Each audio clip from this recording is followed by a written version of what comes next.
right. So a very good morning to all of you. Thank you for joining in and welcome to the third of our coffee morning sessions, the virtual coffee morning, of course, that we're having with Jaya and Andrew. And the topic of discussion today will be the innovation race. So the last couple of sessions that we've had, we started our series with ambidextrous leadership. We then moved into On Thin Ice, which was about discussing working in virtual teams, which is really relevant in today's day and time.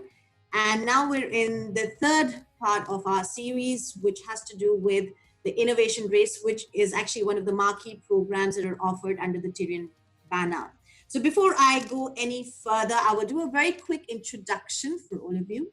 My name is Aditi Malik. I am the co-founder for the firm called Aarohan. We are a boutique learning and development firm based out of New Delhi, India.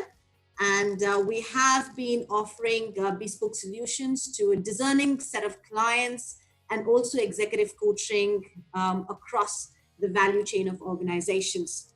I'm very happy and delighted to be joined once again by Jaya and Andrew, who are our principals based out of Sydney, Australia. And it is, about 4:30 in the evening for you all there in Sydney. Thank you so much for joining us. It's an evening coffee time for you, while it is a morning coffee time for us. But we, of course, brand it as a coffee morning in our vested interests, I must admit. And Andrew and Jaya have been, have been running this firm called Tyrion, which has been specializing in experiential simulation based interactions for both teams as well as leaders. And a lot of their work has been focused in the space of creativity and innovation. In fact, they have two books that have been published, one called Who Killed Creativity? And the second one is called The Innovation Race, which is lending the title for our talk as well today. Jaya has also done her PhD and is teaching a course at the University of Sydney on innovation and ambidextrous leadership, which is what we discussed in the first coffee morning that we had launched in India. Their work has, is a culmination of more than 20 years of research and interactions with corporates and clients and leaders across the globe. So they have a very rich experience which has found its way into the research and the way the programs have been designed, the interactions have been designed for the clients that they work with. One of the things that we do realize, Andrew and Jaya, is that innovation has been a subject of interest, of course, and it has found increasing significance in mainstream discussions. And I think a lot more ever since the pandemic set in and this, the unprecedented times that we're living in. So how do you think that the concept of innovation has evolved in your experience of, over the 2 decades that you have spent working in this space? Well, thank you and good morning to everyone.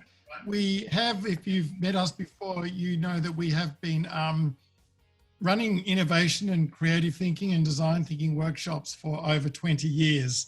And so I'm glad Aditi asked this question, because it has been interesting to reflect back on the, I like the word evolving use of these words. So I'm going to just give you a quick history of the way we've seen it evolve, just from our personal experience. So this has been working with many multinational clients over the 20 years and globally. So it's more, it's not academic research, it's just our experience of talking to them and being on conferences that they've been on. But initially, when we were first asked to broach this subject by coincidence, it was banking, which was interesting. They asked us to talk about creative thinking.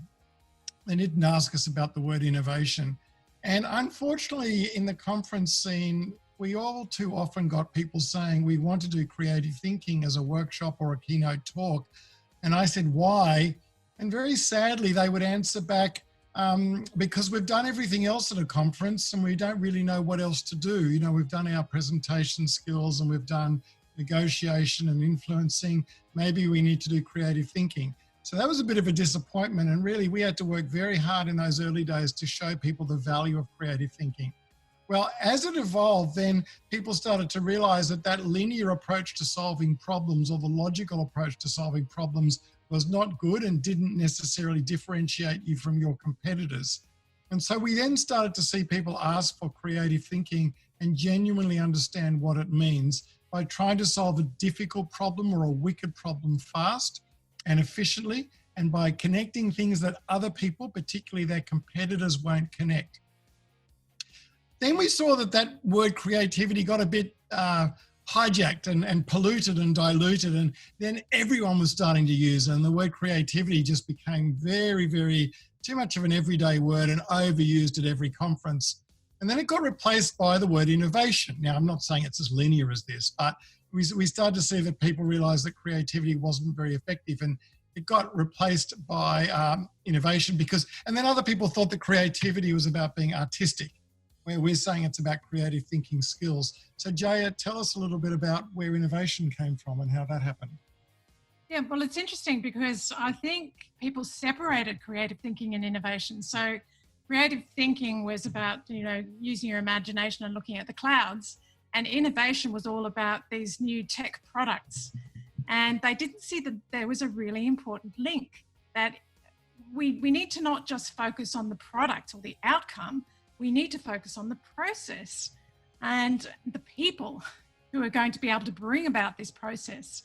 And so that was the link between creative thinking and innovation. You have to have creative thinking capabilities in individuals, and you have to have creative processes that individuals can use, and creative systems and structures in organizations in order to come up with innovations, which is the practical application of creativity. And I'm going to take it further back, not just over the last 30 years, but if I take it back to the 1600s, the word innovation was first used actually as an incremental development in law. So it was just a small change in a legal contract. And yet today, when we think of innovation, we think of these amazing breakthrough technologies. And yet innovation now should be both. It's both those, and that's the concept of ambidexterity that I have talked about a lot and I've researched a lot. That is the idea that not only are we developing gradually to ensure sustainability, but we're also looking to the horizon for those breakthrough new ideas. And that's the way innovation, the way we think about innovation, is evolving as well. It's not just those gradual changes, incremental changes. It's not just the breakthrough changes, but you have to have both for sustainability. So that concept of ambidexterity is really important.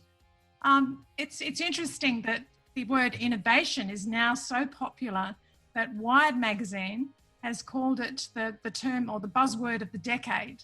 So everybody's using it. And if you look on every website, every company is claiming to be innovative. Well, it's one of their core values. Our nephew's is called innovative air conditioning. And I don't, it sounds great, but I'm wondering, what does that really mean, innovative air conditioning? Well, I think people are valuing. He wants to do something new. But valuing honestly, the idea that you need something new, something unique.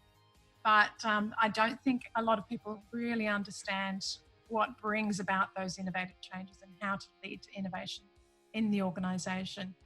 And in fact, I think, for a period of time, the concept of innovation was so threatening that back in the Middle Ages, that if you were called an innovator, you could have your ears cut off or be imprisoned for life. Whereas we expect it today. We expect that people, have to have these breakthrough new ideas in order to survive in the future and to deal with this, COVID, VUCA, fast-paced change of worlds. But unfortunately, as Jay said, it's become a real buzzword, and Wired magazine pointed out that if you ask any business what they are good at, their answer is innovation, just as much as if you ask an American beauty pageant what the world needs most, they'll say world peace. So it has definitely become, unfortunately, like overused. Creative thinking, it's become diluted, polluted, and overused. And so I think we need to be careful.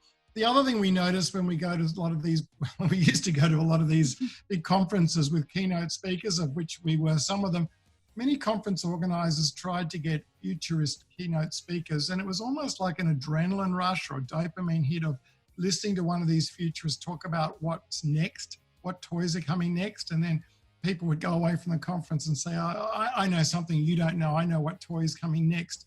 I don't know how accurate that is. I don't think futurists can look into a crystal ball. I think like predicting the stock market or whether it's going to rain tomorrow, 50% might get it right. But it's certainly a good fuzzy feeling to meet a futurist at a conference. But, you know, in the green room behind the scenes, they're not as futuristic research as they make out to be. However, I think what's more important is that we prepare ourselves for an unknown future. And that means the ability to innovate and the processes and the systems and the structure and the leadership skills within our companies to innovate fast, quickly, and to move on. And I think that's more important. Just asking people, though, to have a hackathon or Scrum and Agile without setting up the culture of innovation, there's no shortcuts, and there's a real danger of people thinking they can just give people pizza and Coke on a Friday night, and by Saturday morning they'll come up with a great innovative or creative invention. Not going to happen. It really does require the ability to get a culture going. So it's not about trying to mimic some of the more successful companies. If Steve Jobs wore a black skivvy, so should we, or Google had a great canteen, so should we. There are reasons behind those companies being innovative, and that's what we need to look at.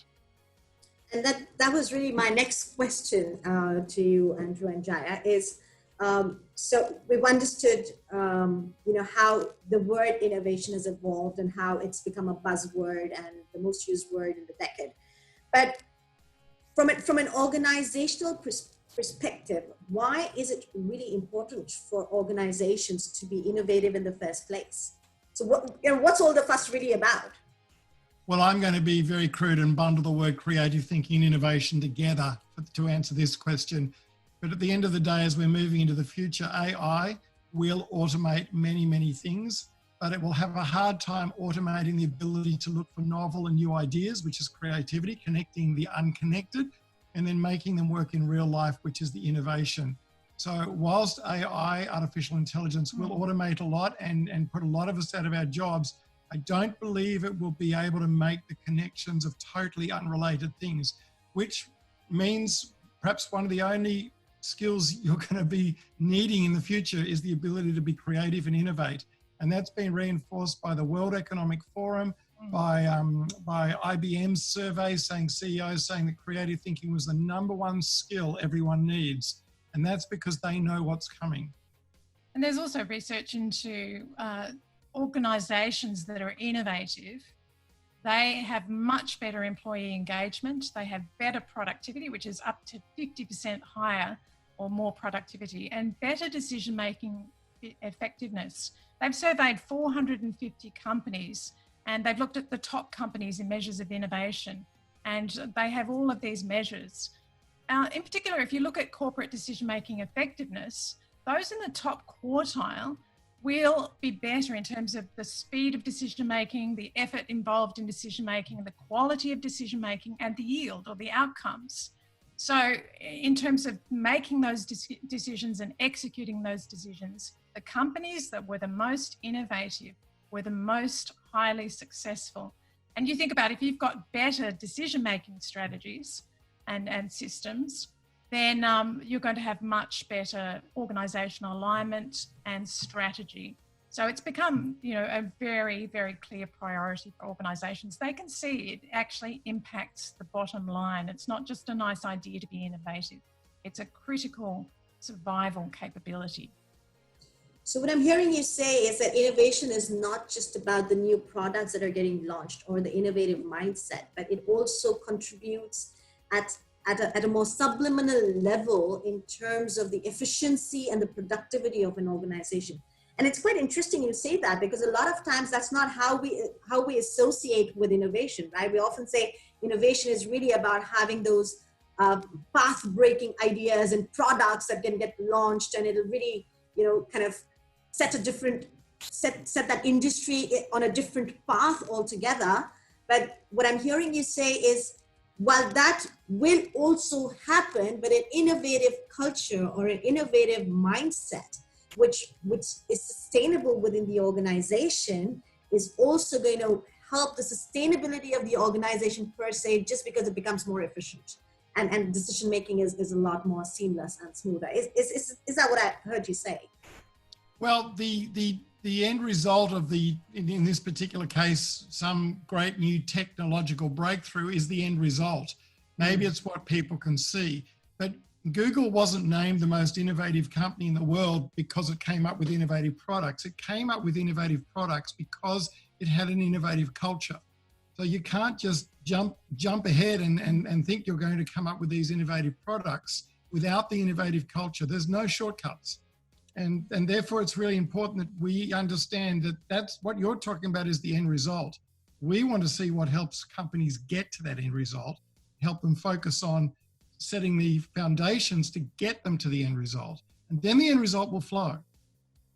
The other alternative is you get a consultant in and they do it for you. But in our industry, and I know yours, Aditi, is we're about facilitation. And that is about giving people the skill set to discover it for themselves. The mindset. Skill set and mindset. You can get McKinsey or Accenture or some of the other big 5 companies in there. They'll come in, charge you a fortune and give you a great result. But you may not necessarily be better educated as a result of it. What we're trying to do is help people set them up so they can then innovate themselves. So if I were to go back to one of the poll questions that we asked is innovation a mindset? And how can it be developed? What would be some ideas that you may want to throw in right now? I know that I've kind of jumped in a little sooner into this question, but I thought it's a great time for me to ask you that question. Well, definitely innovation is a mindset and a skill set and an outcome. And a process. And a process. It's a lot of things all bundled in together. But you definitely cannot have truly sustainable, innovative outcomes without having an innovative mindset. We actually had a client who had rolled out a whole design thinking program throughout the organization. It was a bank, and it was quite progressive for them to do that at the time. This was at least 5-6 years ago. They went through thousands of people in the organization. But at the end of that process, the head of innovation said to me, you know what, if I had my time over again, I would have started with developing innovative mindset and building an innovative culture, because just having these skills and these tools doesn't equip us to be a truly innovative organization. And so he recognized only after, thinking that he could implement these innovation strategies, that unless you start with the mindset, you haven't got that sustainability. And it's very challenging to develop that mindset because it's not just a simple concept, it's quite complicated. But the deeper you go yourself as a leader and with the people in your organization, the more empowered they can become and the more capable they can become to come up with innovative strategies at all levels of the organization. So it becomes embedded in the DNA, which is what we all want to see. Thank you, Jam.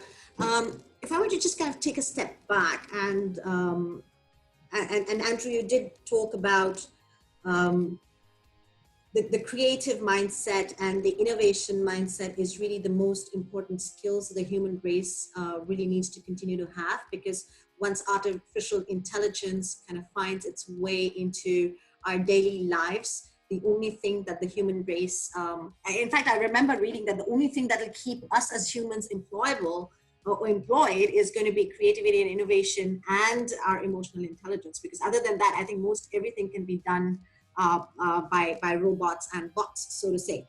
So, so given that perspective, a lot of times when we talk of innovation, we do end up talking of innovation from a technology perspective. So, so much so that innovation and technology almost become two sides of the same coin.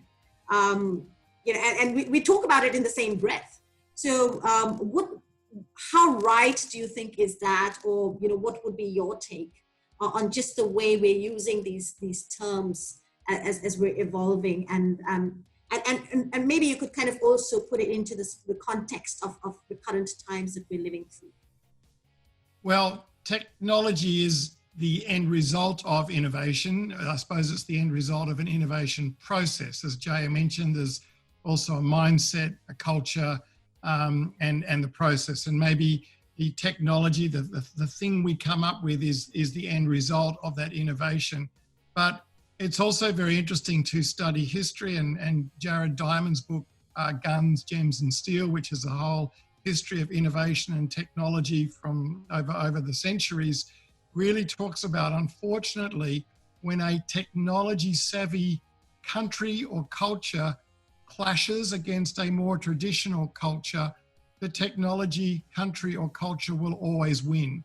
I'm not necessarily saying that's a good thing, and neither is Jared Diamond, but if you look over history, whenever that clash happens, the tech savvy will win out. So that is one of the reasons why we're calling it innovation race, because those that can come up with better ideas faster and translate them into tech are more likely to, unfortunately or fortunately, get ahead, and unfortunately or fortunately wipe out those that are not very tech savvy. But it is dangerous thinking about innovation only in the single dimension of technology and how it will impact us, because it is a lot more complicated than that. And we've now become a victim of what's called runaway technologies, where they are controlling us, we're not controlling them. We've got this little poker dopamine machine that we hold in our hand and pull in our pocket, and it gives us pellets every time we touch it. Apple and Google and governments are embracing technology, but they're setting the ethical standards of what we should adhere to in terms of privacy laws, and whether we're going to have chips under our skin, or whether we're going to be stack ranked against each other, whether we like it or not, and then ranked on our employee level depending on our productivity output because of this technology. So the runaway technology is a blessing, but it also could be a curse if we're not careful. And we do need to remind ourselves of the Australian Aboriginals that survived for 40,000 years. Unfortunately, now technology is wiping them out, which is extremely sad. But, you know, if we use, I know Aditi later on will talk about the innovation race as a reality TV show, but, you know, let's give some credit to cultures that have lasted 40,000 years, because our culture is barely a century old.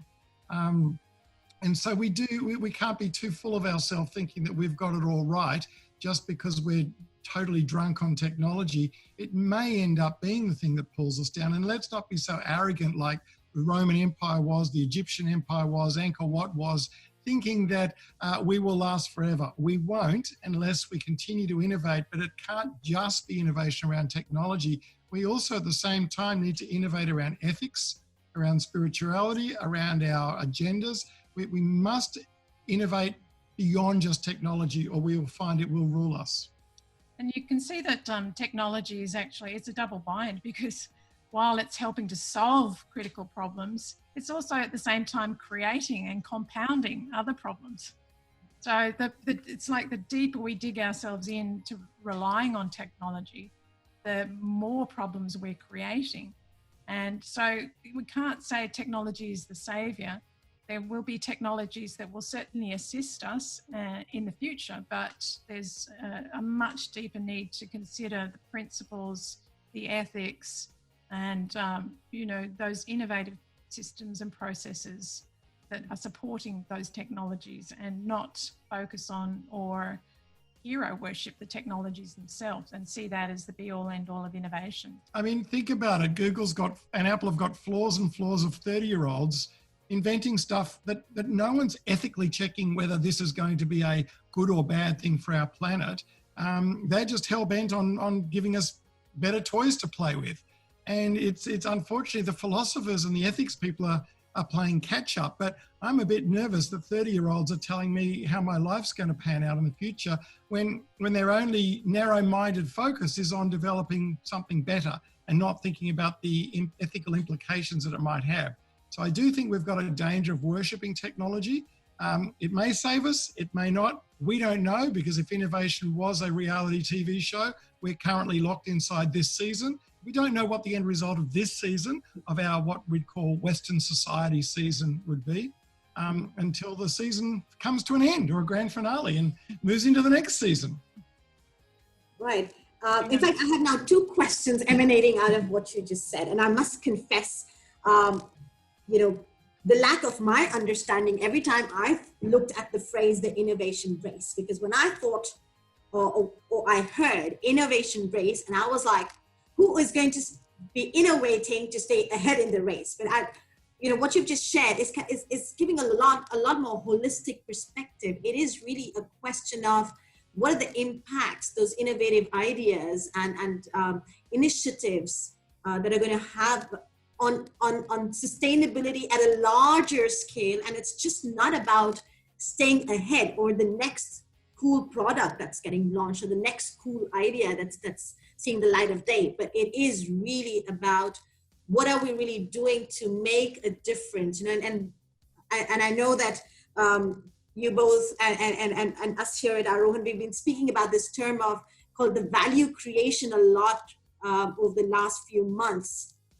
And it's quite interesting that even when we speak of value creation, a lot of times it just kind of boils down to what the kind of commercial impact that will have, or how it'll impact the profitability, which is really a short-sighted approach, right? It is not about just staying ahead of the race, or it is just not about the value that gets created for shareholders only, but it is really about the value that gets created at a systemic level in a more holistic sense.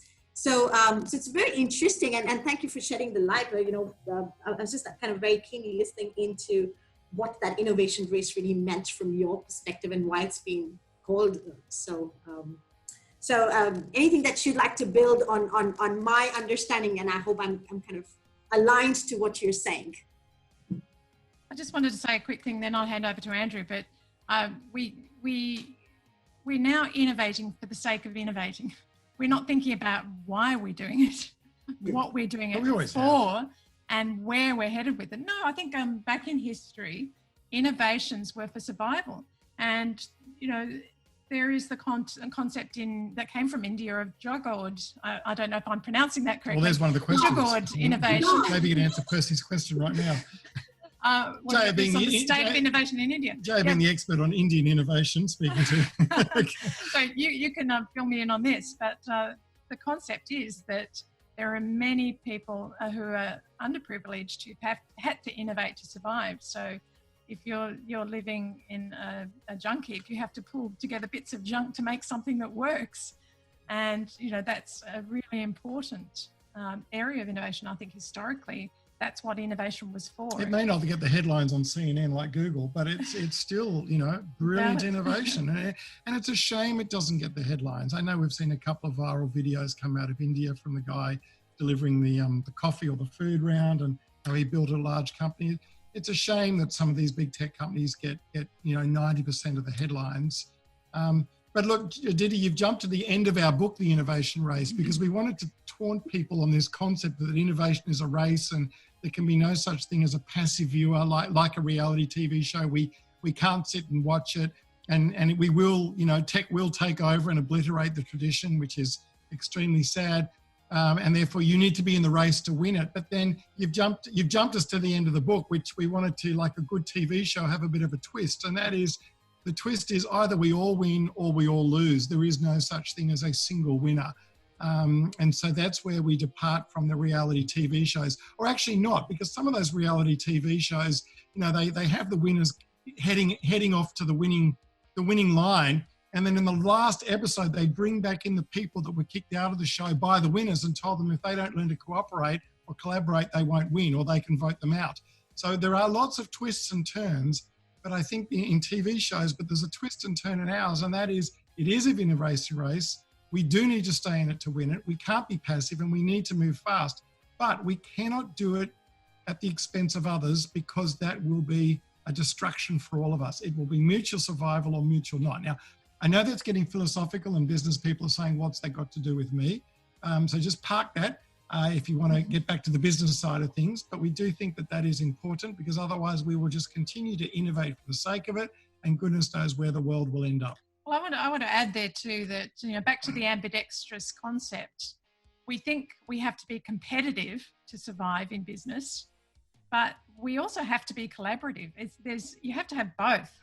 You have to be looking at ways you can improve yourself as a leader, as a team, as an organization. But you also must be looking at how do we collaborate? How do we set up partnerships and channels? And how do we all win? How do we all survive? How do we all aim for success? So that it's as individuals and as a planet, we all survive. So to bring that back down to business, unfortunately, Eric Schmidt from Google or Alphabet says that it is one of those situations at the moment in the business world, and that's winner takes all. He calls it Zipf's law. Winner gets 90%, second person gets 9%, and the rest share with 0.9%. But that's the first paradox. The second paradox, the winner takes all, but the competition's only ever a click away. So it's a very, very precarious situation that we're in. And it is really fascinating when we wrote the book, The Innovation Race, that we wanted to look at companies, cultures, and countries. And that's why, whilst we would never call ourselves experts on India or any country for that matter, it's been fascinating going back, looking at these principles, not just like Jim Collins that went back 100 years, but what made Egypt so great, and what made Angkor Wat so great, and what made Rome or India so great, and then what made them fall. And so learning how they lost the race was as important to us as how they became successful. We love to talk about successful stories. I know Jim Collins wrote his famous book, Good to Great, but he also wrote a book on why companies fail. And I think that was just as important, because we all need to know the success stories, but we need to know what things were got in place that stopped Egypt from being the most innovative and advanced country in the world, or civilization, but not just 10 years, but hundreds of years. Oh, was it thousands? I've lost track. What made China so innovative for so long, and then it stopped? And you could say the same about the Indian culture. These are the big questions that we need to ask, and then bring them back to the business world, because you'll find that it doesn't matter whether it's a company, a culture, or a country, the principles are the same. And that brings me to my next question, Andrew. So is innovation an organizational responsibility, or is it a personal accountability? Oh, I'm going to let Jaya answer that one. What was that? Can you hear it? Sorry. She loves this one, but let it say it again so she can hear it. I will say it again. So is innovation an organizational responsibility, or is it a personal accountability? And I would say with the ambidextrous mindset, both. It's both. You have to have both. Yes, you have to develop individual responsibility, accountability, awareness, capability. Well, both those feed into each other to create a culture. Yes. Because the company can create the culture the company will create the culture that will attract people likewise, and individuals within the company can create the culture and drive it in a particular direction. So it is definitely a self-feeding circle, and it can go towards either direction. So you have also alluded to ambidexterity a few times, and I do realize that there are a number of our audience today who've joined us were not a part of the ambidextrous leadership talk that we had. So if you could just give us a high level, very quick overview of ambidexterity in the backdrop of innovation race for the benefit of our audience today. Sure. So I alluded to this when I talked about the history of innovation, and how today we typically think of innovation as being about those risk-taking breakthrough ideas where you're really pushing the boundaries and going outside your comfort zone. And we think of the entrepreneurs who have those qualities and who build startups. And we think of that as innovation, and that's what we glorify.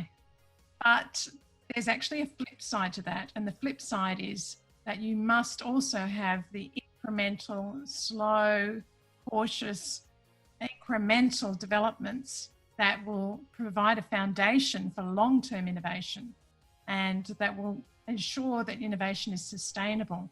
So rather than thinking in terms of either or, either we have to be focusing on maintaining our business and ensuring that it stays alive, or we have to be looking to the future and setting up these startups and being entrepreneurial. You have to have both. So I'm just trying to think. Michael Kotter had a great book called Accelerate, where he talks about even the big incumbent organizations that have a legacy. They tend to move slowly and incrementally, but even they need to have this dual operating system where not only are they maintaining the systems and structures, but they also have some sort of separate structure that has more flexibility, more agility, and can be more adaptable to shift with the changes in time, and has less of those systems that are going to, and the bureaucracies that are going to slow it down.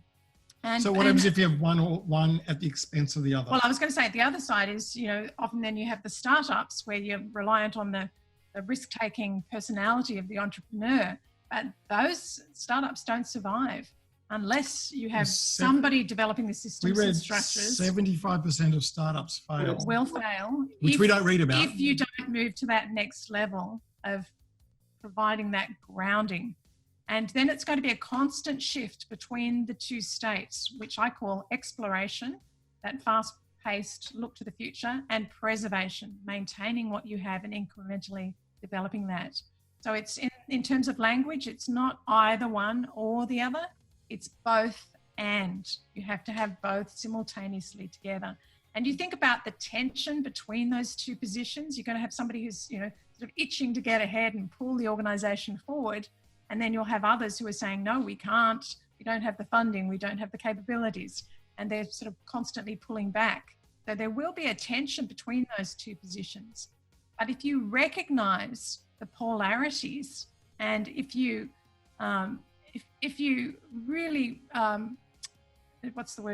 respect those polarities, then you can have a really credible and important dynamic that's going to fuel innovation, and it's going to help the organization to move forward. So either that tension will rip the company apart and it won't be sustainable, or it'll be hijacked by a personality on one side or the other, and therefore it won't be sustainable, or that tension will pull the company or country or culture into long-term sustainable innovation.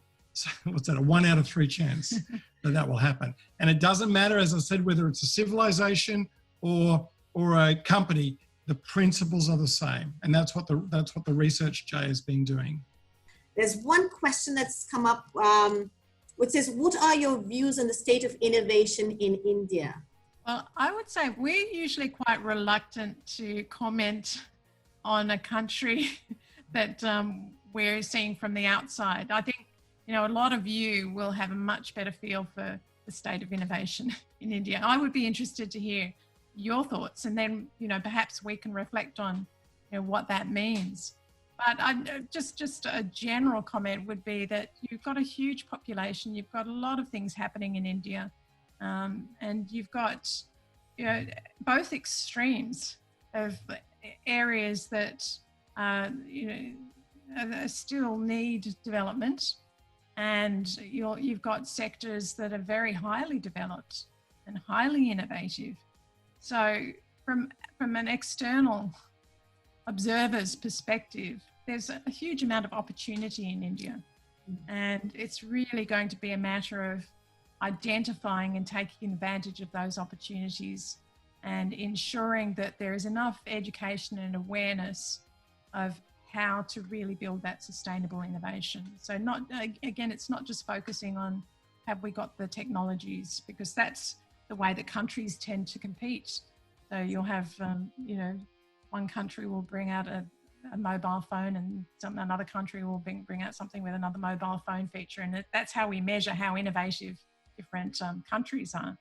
And in fact, when they have the measures of innovation, the Global Innovation Index, a lot of it's about the patents, the products, which is very the narrow, registration. very narrow, isn't it? Yes, yeah. They have now expanded that to include, innovative processes.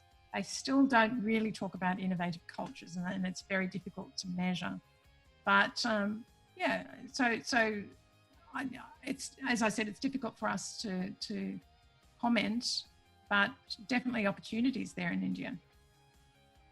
I would tend to agree with you there. I think there is an opportunity because, as we've just discussed, that a lot of times innovation, the way we relate to the word innovation is kind of slightly more myopic than the broader view that you've painted for us today. And there's definitely an opportunity for us to consider how we can really start to develop an innovative mindset and really have a more holistic approach and take our organizations to that level of sustainability and value creation I think that would be very, very interesting. And I did really enjoy the point on, you know, we can't just sit in the lounge. We can't be fence sitters because, you know, it requires everyone to be participative in the process to get to that culture. You know, or lest we get obliterated or, you know, just kind of eliminated from that space. So, yeah, I'd like to take this opportunity to thank you, Andrew and Jaya, for joining us again this morning. It's been such a pleasure. And it has been an insightful discussion, and I'm sure we will continue to build on that. For our audience, at any point in time, you're more, you know, if you'd like a deeper insight into the work that's been done, there's a white paper on ambidextrous leadership as well that's been published by Jaya. Please feel free to reach out to us, and we will be very, very happy to share that with all of you. And thank you so much for making the time to join us today. A lovely rest of the day to all of you. A lovely evening to both of you, Jaya and Andrew. And we look forward to the next time we get together. Thank you. Thanks so much for hosting us. Thank you very much. Been lovely. Bye-bye.